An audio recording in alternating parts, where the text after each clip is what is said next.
reading this morning comes from the Gospel of Matthew, chapter 4, verses 1 through 11.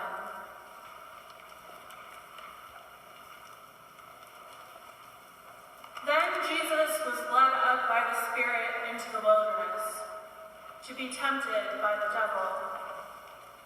He fasted 40 days and 40 nights, and afterwards he was famished. The tempter came and said to him, "If you are the Son of God, command these stones to become loaves of bread." But he answered, "It is written, one does not live by bread alone, but by every word that comes from the mouth of God." Then the devil took him to the holy city and placed him on the pinnacle of the temple, saying to him, "If you are the Son of God, throw yourself down, for it is written, God will command the angels concerning you, and on their hands they will bear you up, so that you will not dash your foot against a stone." Jesus said to him, "Again, it is written, do not put the Lord your God to the test." Again, the devil took him to a very high mountain and showed him all the kingdoms of the world and all their splendor. And he said to him, "All these I will give you, if you will fall down and worship me."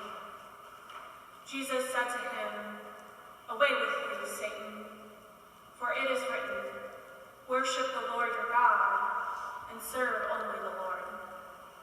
Then the devil left him, and suddenly angels came and waited on him. The word of the Lord.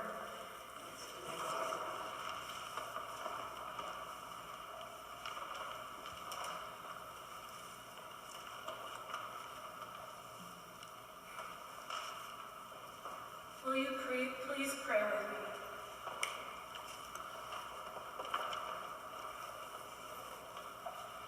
May the words of my mouth and the meditations of all our hearts be pleasing to you, O God, our rock and our Redeemer. Amen.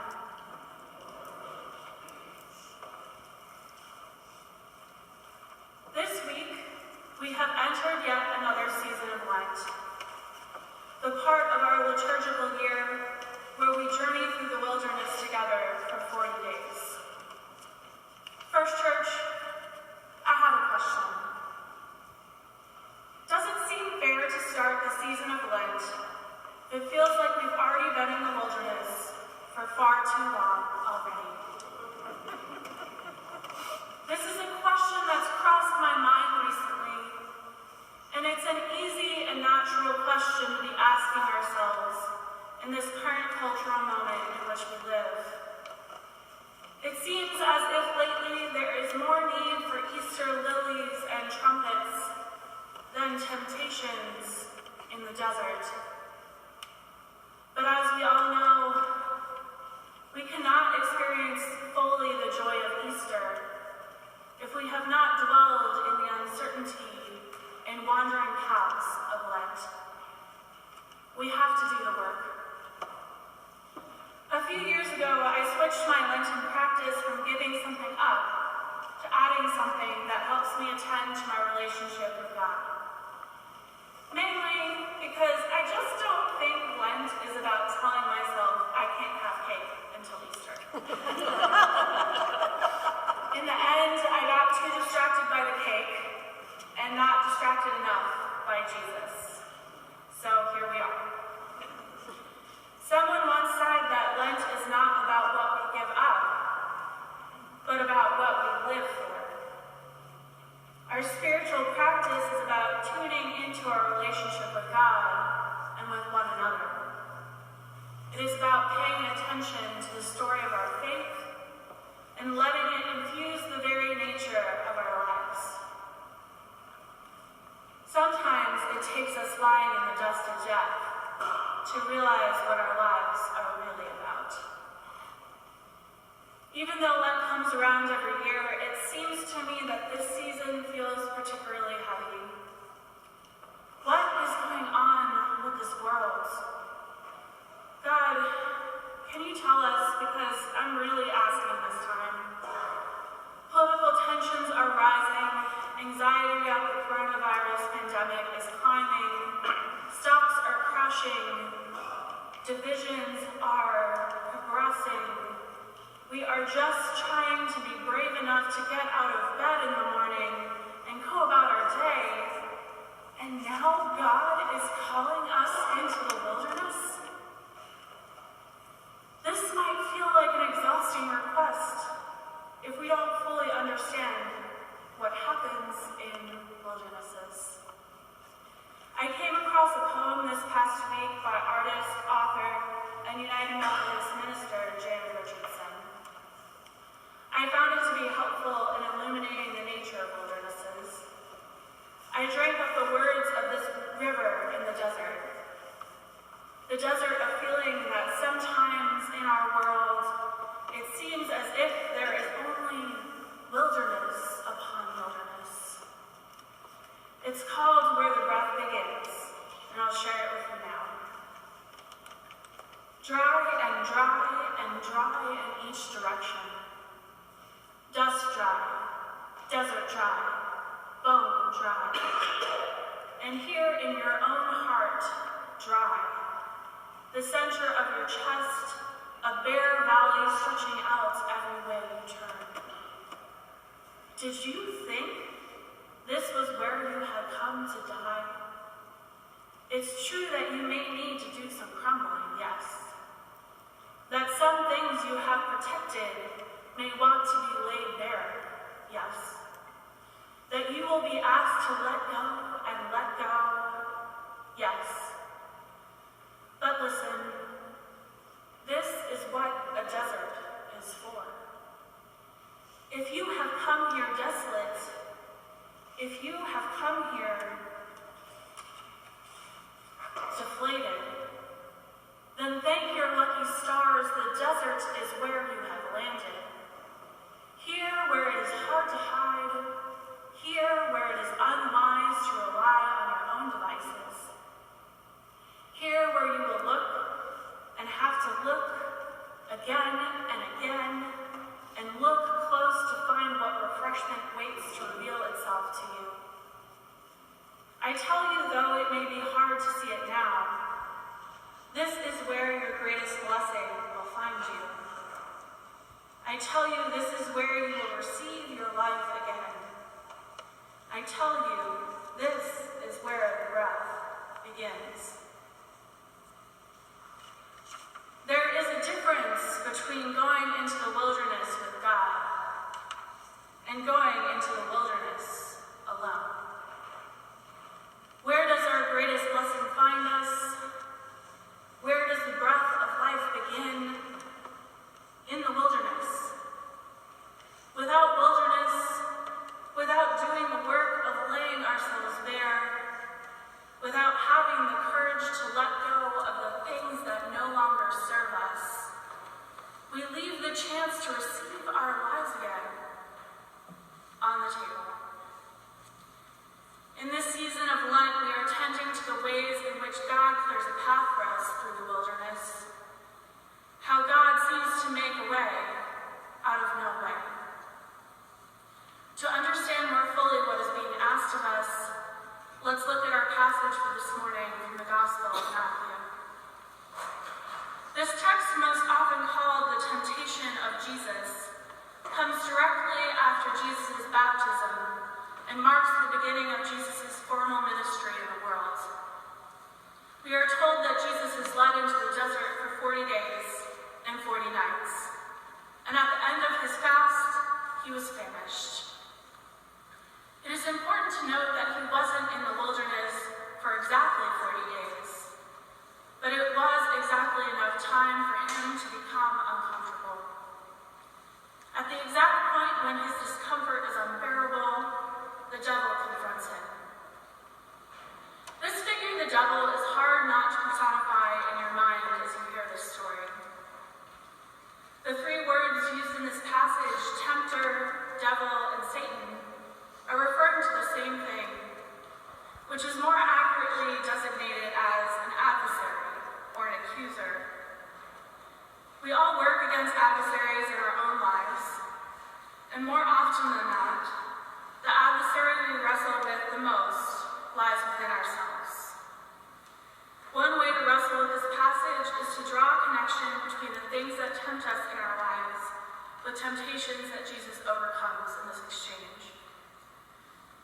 I think that this comparison is ignoring what is at stake in this conversation between Jesus and these ideas that are putting him to the test. The question is not, will Jesus resist temptation, but what is Jesus being tempted with, and how does he navigate the challenge? The adversary challenges Jesus 3 times, tempting him with another reality in which he doesn't have full trust in God. When the adversary says to him, "If you are the Son of God, command these stones to become loaves of bread," Jesus responds, "It is written, one does not live by bread alone, but by every word that comes from the mouth of God." When Jesus says this, he is remembering the story of his own people in the wilderness, when God provided manna for them to eat. In fact, for each response he gives the adversary, he is remembering another story of his people's past through quoting a portion of his scripture and doing something different with it. He remembers the times that they tested God and the times they worshipped other gods and turned away from what is right entirely. I can imagine in some respects, it must have caused Jesus some pain to remember the ways in which his ancestors turned away from God and turned toward self-preservation and fear. But in remembering the past, he was able to choose a way forward that made it possible for him to answer God's call on his life. Jesus didn't move on from the past of his people, but he moved forward with it, and ultimately his response to grief made a way for God to do a new thing for the world with his life. Last summer, I watched a TED Talk about the nature of grief that changed the way I think about life after loss. The speaker was Nora McGinry. She tells the story of how in October of 2014, she lost her second pregnancy, and her dad died of cancer shortly after. Then the next month in November, her husband Aaron died from brain cancer. At one point, she flippantly jokes that she has checked all the facts and says that the research will stun you because, quote, everyone you love has a 100% chance of dying. Her humor is a gift in helping process the heavy topics she covers. And if you're looking for a good laugh cry, this TED Talk is definitely for you. She's made a career out of talking about the losses and tragedies that other people have experienced in conversation with her own. She says that she's trying to do what she can to help people feel more comfortable with the uncomfortable. She speaks about the prevalence of the phrase "moving on" when it comes to talking about grief and loss, and how inappropriate that phrase really is when speaking about tragedy. She expresses that using the phrase "moving on" implies that her husband's life and death are just moments that she can leave in the past, and that she probably should. She testifies that losses are still so present for us. We don't forget. We don't move on. She has not moved on from her husband, but she has moved forward with him. She explains, quote, "We don't look at people around us experiencing the joys and wonders of this life and tell them to move on. What we experience is not a moment in time or a bone that will be reset, but we've been touched by something chronic, something incurable. It's not fatal, but sometimes it feels like it could be. We need each other to remember that grief is a multitasking emotion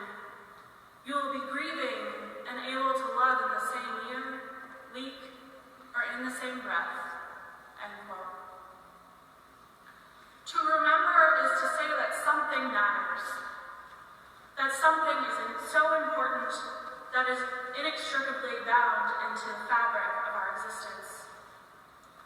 It is so painful to remember the things in our lives that we are still grieving. There is a small part of us that wants to forget the difficult parts of our past and present, the losses that we've suffered, the terror of a warming planet, that Jesus was in the wilderness at all, and that in the end, we were the ones who crucified him. But the thing is, we can't forget, because these memories are still operating in our present, and if we forget them, not only will we erase real human beings who have suffered and continue to suffer from oppression, we will live our lives controlled by something we can't see or understand.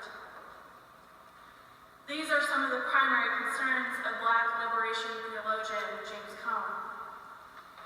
In this season of Lent, we will be reading his book, The Cross and the Lynching Tree, in which he explores the meaning of putting the lynching tree and the cross in conversation with one another.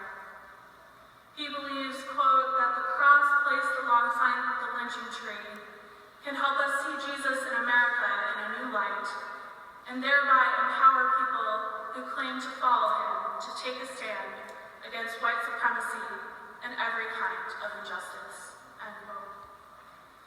By listening to this part of America's past humbly, we are actively remembering the violence we are still collectively grieving, and is still operating in our present day. The act of consciously remembering holds power. Cone observes towards the end of his book that, quote, as a nation, we are in danger of forgetting our ugly lynching past. Because Emmett Till was remembered, the civil rights movement was born. When we remember, we give voice to victims, end quote. Perhaps we come closer to seeing one another in our listening and remembering, and are better able to see violence in our present as a result. Because I have the kind of body I have, I can't speak to the Black experience in America, because that is not my story to tell, nor will I ever know that reality. And to be honest, I feel paralyzed and feel a lot of fear in speaking about it at all. I want to keep silent because how can I say something about things that are unspeakable? But I can't keep silent about needing to deeply listen to another's experience. I can't keep silent about needing to ask the hard questions of myself and others, to admit my mistakes, to assume I will make mistakes, to roll up my sleeves and do the work of educating myself, and ultimately to not turn away from the terror of the lynching tree and the cross. What I do know is that all of our paths are fundamentally intertwined, and that violence affects the souls of everyone involved, even if in different ways. Cone asserts that, quote, what happened to Blacks also happened to whites. We are bound together in America by faith and tragedy, end quote. We have a long way to go in grappling with this topic. In many ways, we are just beginning. It's messy and continues to be complicated, and yet we must not forget. In Lent, we are called to make some decisions about whom we are ultimately serving and what we are ultimately called to do. This is hard work and must be done with the support of community. Whatever you choose to confront this season, whether it is the violence in our country or something from your personal past or present, please also commit to something that fills your cup overflowing, that feeds your soul, that helps you find rest, whether that is signing up for a prayer partner, a house church, going to Bible study, or simply practicing compassion for yourself and not feeling guilty about binging Netflix. We will soon hear Jesus' words in the communion liturgy to eat and drink, remember me. Even in our grief, Christ is still present for us, and we remember not only him, but those who were crucified and who are still being crucified by oppressive systems and state-sanctioned violence of every kind. In our taking of the bread, we know that we do not live by bread alone, and in our remembering, we make space for God. When it comes to the effects of violence in America, in the words of Norris TED Talk, quote, "We've been touched by something chronic, something incurable. It's not fatal, but sometimes it feels like it could be. We can't move on from the violence because it still affects our present, but in being able to love and to breathe in the same breath, we exist in time and move forward together as we listen to each other as siblings of faith and have the still small hope that God will do a new thing in our wrestling in and through us. The desert is not where we have come to die, but it is where we have come to start the journey to receive our lives anew. As our opening hymn, Gracious Powers, declares, we shall remember all the days we have lived through, and our whole life shall then be yours alone. This is what the desert is for: to hunger, to thirst, to remember, to grieve, and to love.